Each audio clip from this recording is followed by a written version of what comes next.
Welcome back to LTR Gaming, and I am Troy. In this particular video, I would like to share with you, the subscribers, my experience with my Xbox One X so far. Been having a great time with it.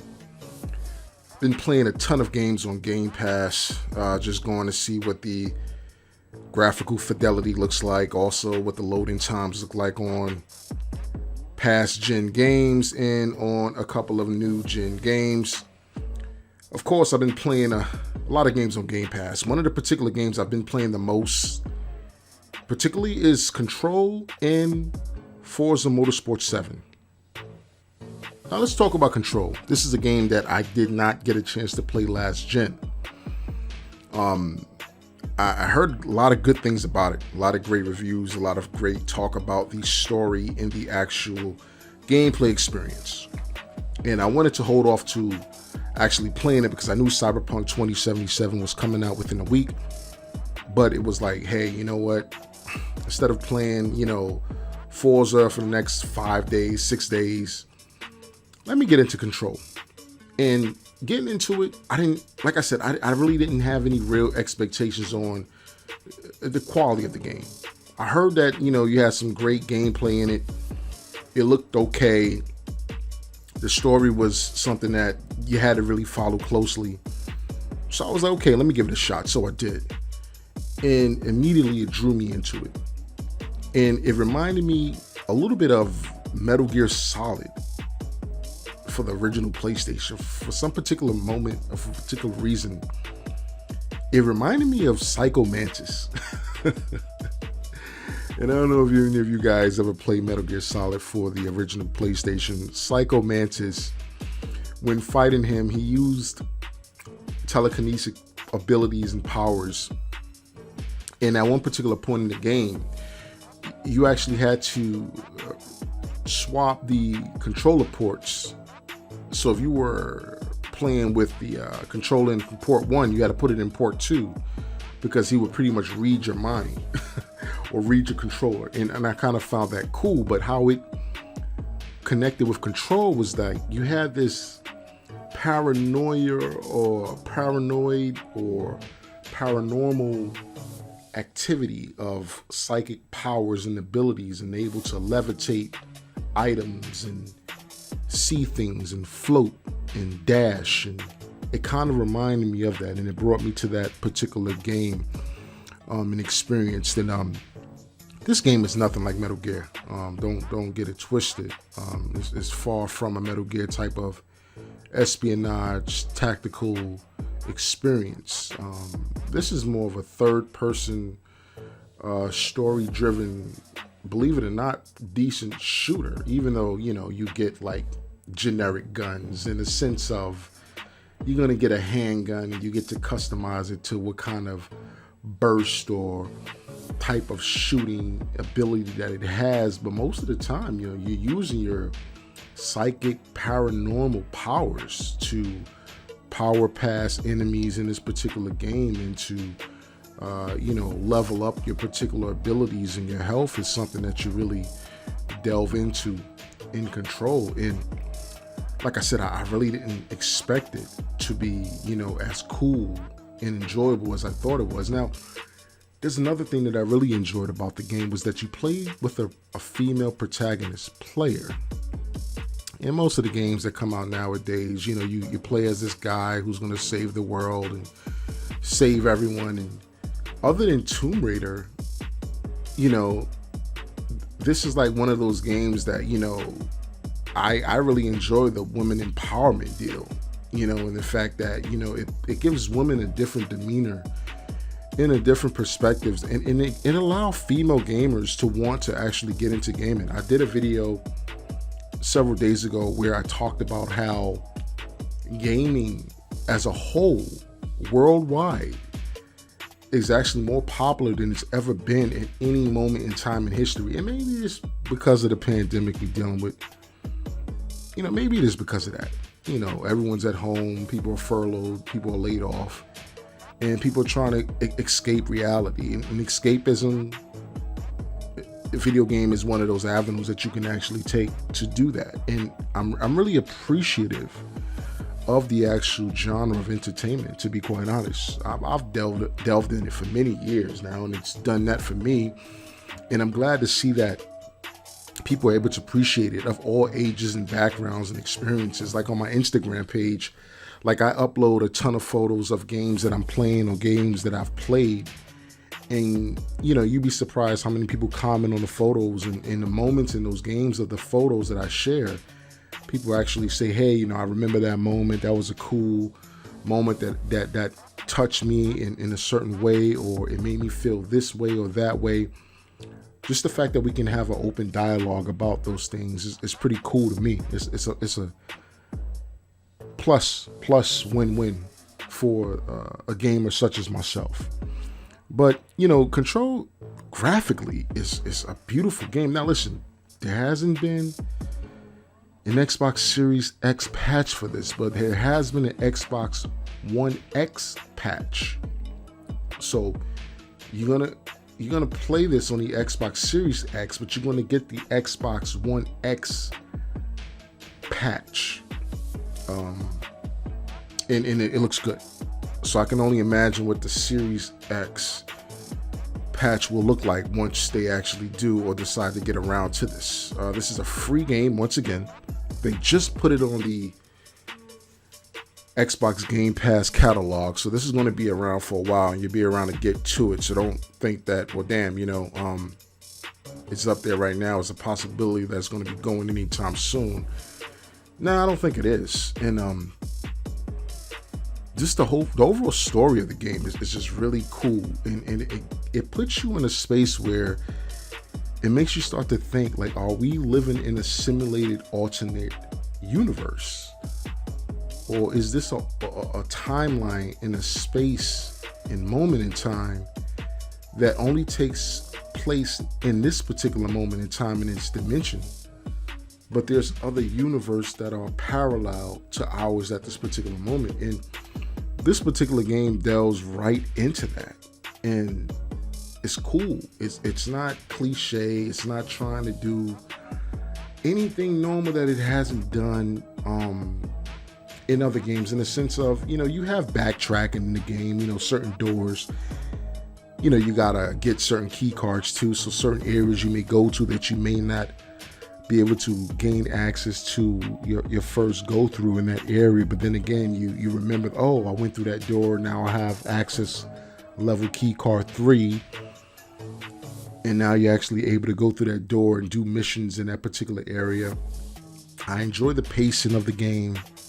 It's not overwhelming. You do have obviously a main quest, main missions, but you also have a ton of side missions, but they don't throw them all at you at one time where you're just like overwhelmed with side missions like a lot of games do, like Ubisoft and Assassin's Creed. Whereas I gotta say, Assassin's Creed Valhalla is a lot different than Odyssey and Origins in the way that they do the missions. They're not overwhelming you with them. You gotta find them, and whether you do them or not is up to you. But this game is sort of like that as well.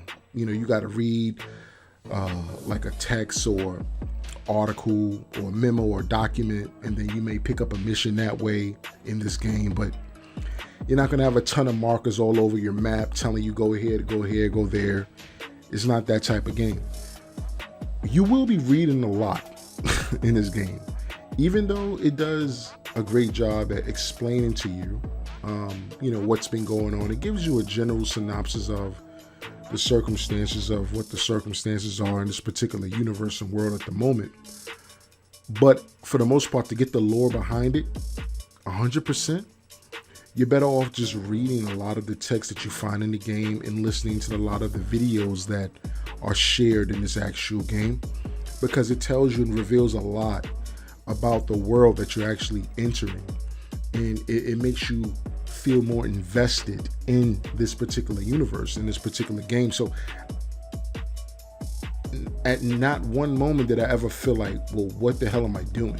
You know what I mean? Like some games you play that are story driven, and it's like if the story doesn't captivate you immediately, you're like, well, you're just going around shooting things and you're not even listening to the NPCs talk between the cutscenes, and you're just skipping through it. Some games I do that, but this game didn't do that. I didn't do that. listened to what was being said. I read a lot of the documents that I found. I listened to a lot of the audio and the videos and the tapes that you find, because it kind of grabbed me. Another game that grabbed me like that was The Witcher 3 Wild Hunt. That world grabbed me in such a way where I just wanted to read and hear and know and understand everything. Even though I couldn't understand everything, for the most part, I wanted to understand as much as I could because I was just in love with the characters. In this game, I fell in love with the actual protagonist character that you play with. She's very straightforward and honest. She's real critical in her thinking. She doesn't overreact. She's very reactive in a lot of situations, and she's very realistic in her actual emotions and her responses, and her actual motives to why she's doing things is a real honest, realistic motive. Like, if you was in her shoes, you probably would feel and do the same things that she would do. But overall, this world and the leveling is great. There is loading. This isn't an open world game if you thought that's what you were going to be playing. There is levels to the actual game that needs to load you in. Now, the loading is no more than 20 seconds. Again, I've been playing this on the Xbox Series X. So we already knew going into this that the loading was going to be dumb crazy. Any last gen game that you play on the Xbox Series X, you know you was going to benefit from that. So the loading wasn't even an issue, but you do go to different areas of the actual map, and they have to be loaded in. But they are large areas. They are large areas that allow you to explore. So there's a lot of exploration that's able to be done in the actual game, and that's generally how you actually level up your actual characters, do the exploration. So you're going to be able to do that. That's something that's going to be you're going to be doing a lot of backtracking, going to different areas, opening different doors, defeating different enemies. The enemy variety is pretty good in this game. Some offer different challenges. Some have armor. Some are just as powerful as you are with the paranormal abilities, so you can't use your paranormal abilities because then they can then counter them. So you can then more than likely have to use your firearm more than anything on them. And then some enemies, you just have to use the environment around you and just time your attacks and just be real, agile and nimble about, how you go about things. Initially, when I started the game, I was like, what is this? Like, I just got a gun, I'm going around shooting things, and I'm like, this is it. But when I started to open up my abilities and my experience with the game gradually got better. I mean, floating and levitating a boulder in one hand and hauling it at an enemy 10 feet away and killing them instantly, it was very gratifying in this particular game. So there's a lot of replayability in this particular game. Again, 30 frames per second. I mean, it looks very fluid. It ran very fluid. I haven't had any glitching, any screen tearing, anything like that of the nature I haven't experienced. I have a 4K TV, so I'm playing it on a 4K TV. So, I was able to experience that. It has HDR. I was able to experience that. The colors pop. When explosions occur, they're very bright, they're natural. Blacks are blacks, reds are reds. So, I mean, listen, if you have the right equipment and you're playing Control, you're going to be marveled at how beautiful the game actually looks. But one of the things that I really got to give this game credit for is how the game plays. The game plays solid. Like, it's a solid, controlled game. Like, there's no issues with the movement, to me at least. There's no issues with the shooting. There's no issues with the powers that you have. They're very accessible in the way that you can combo them and chain them together with the shooting with the handgun is just, like I said, the game is a really good game, and I've really been enjoying it on the Xbox Series X, and I hope you guys do too. But let's get into Forza 7. Forza Motorsport 7. Man, do I love this game. Now, I'm a big Forza guy, not really a Horizon guy. The motorsport games I've always been a fan of because it's more real to life. You're actually going around a track. You're not driving around a city or a fictional island or country and going all over the place. Full open world. That's not what Forza Motorsport 7 is. And the reason why I enjoy Forza Motorsport 7 is because I'm a Grand Theft Auto guy. I've been a Grand Theft Auto guy for a very long time. And the last 3 Grand Theft Autos just didn't do it for me. And ever since Forza it's just a game that's just, you're talking about modern cars. You're talking about state-of-the-art, realistic, detailed cars that mimic their real-life counterpart. It's just second to none. And then when you play and feel the actual experience of the actual game and the vehicles themselves and how they feel real to life. Now, mind you, I've never driven none of these cars before. I mean, maybe a couple of them I've driven. A Hellcat, I got a Hellcat. Ram Rebel, I got a Ram Rebel. But I haven't driven any Porsche or Lamborghini or anything like that. Never driven anything like that. But I can only imagine that if they got the licensing from Ferrari and Lamborghini to put their cars in this game, guaranteed if the cars didn't handle, perform, or sound or driven like the actual counterparts did or close to them, these cars wouldn't be in the game. Now, with that said, this game is great, especially on the Xbox Series X.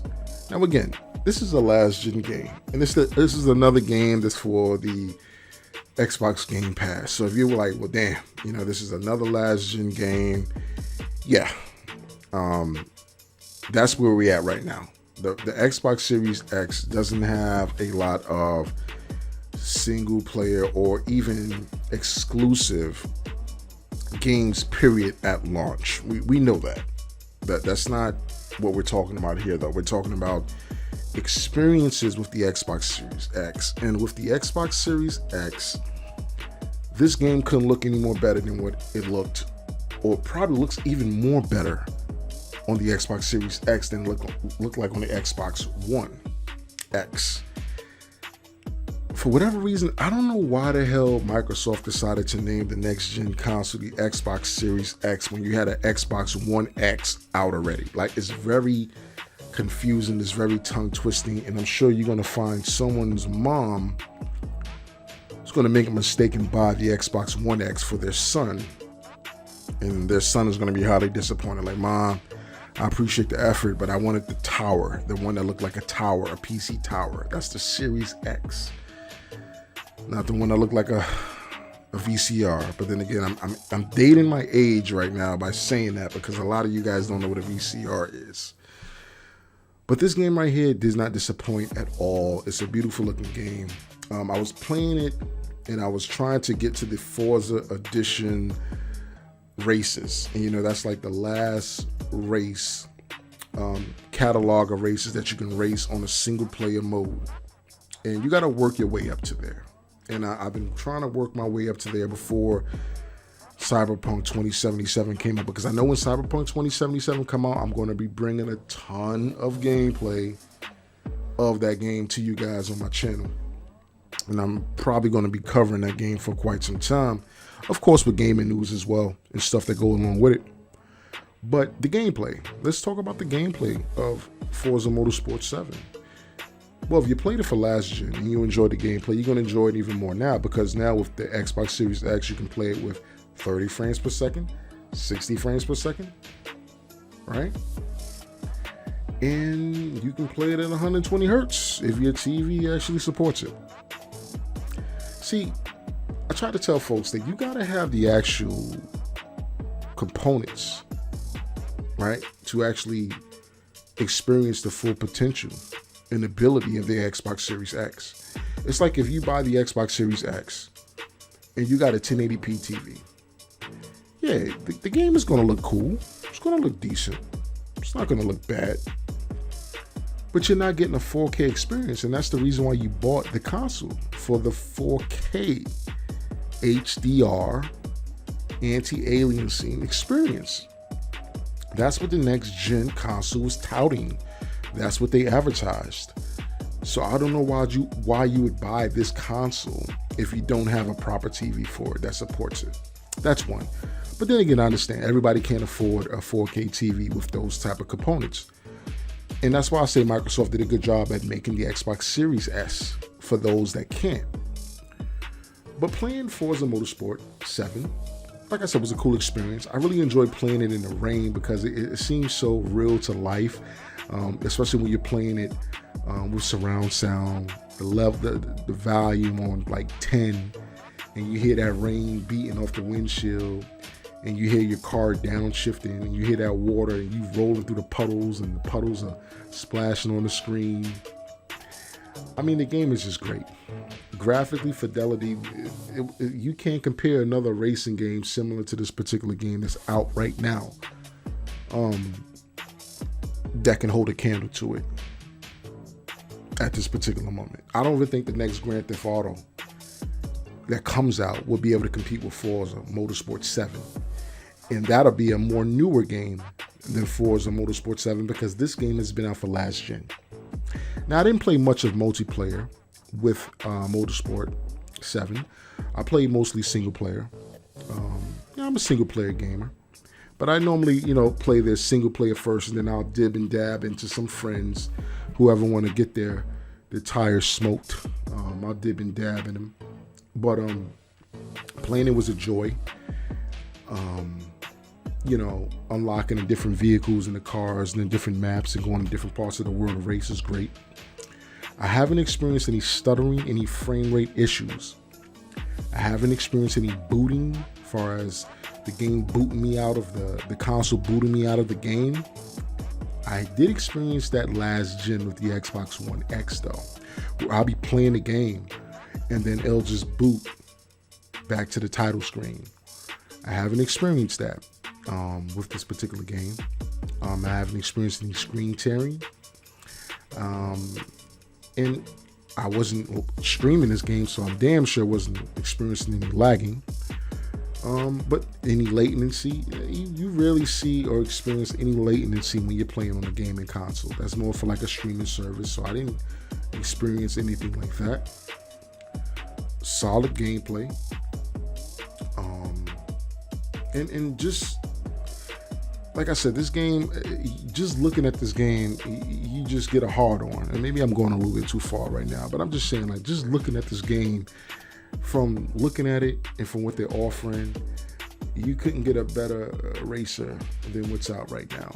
And they possibly, from what I'm hearing, there's rumors coming out that they're making a new Forza that possibly could be released in 2021.